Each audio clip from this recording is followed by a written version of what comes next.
지난 7월 한 육군 장성이 부하 여군을 성추행한 혐의로 보직 해임됐습니다. 이후 이 장성으로부터 비슷한 피해를 당했다는 신고가 속속 접수됐는데 10여 년 전 사건에 대한 제보도 있었습니다. 당시 관할 기무부에는 이 문제를 알고도 묵살했습니다. 이철호 기자가 단독 보도합니다. 얼마 전 한 여군은 사단장이 집무실 등에서 자신의 몸을 만졌다고 군 당국에 신고했습니다. 또 다른 여군은 부대 밖에서 만나자는 등의 성희롱을 당했다고 제보했습니다.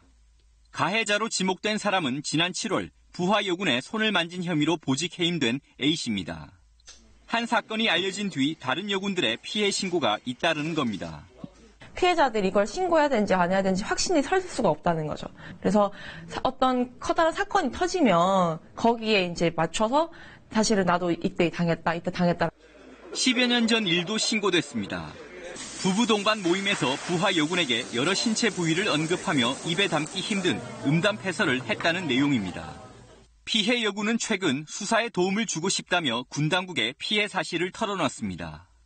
게다가 사건 당시 관할 기무부대는 관련 사실을 파악하고도 별다른 조치를 취하지 않았습니다. 알고 보니 기무사에 근무하다 육군으로 원복했던 상태. 기무사가 옛 식구를 봐줬다는 의혹이 제기되는 대목입니다.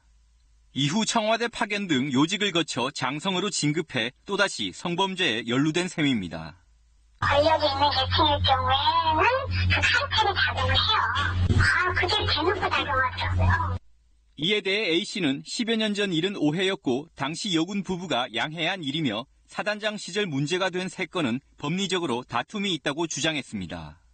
군 검찰은 3건 중 성추행 2건은 기소했고 성희롱 1건은 징계 처리하기로 했습니다. KBS 뉴스 이철호입니다.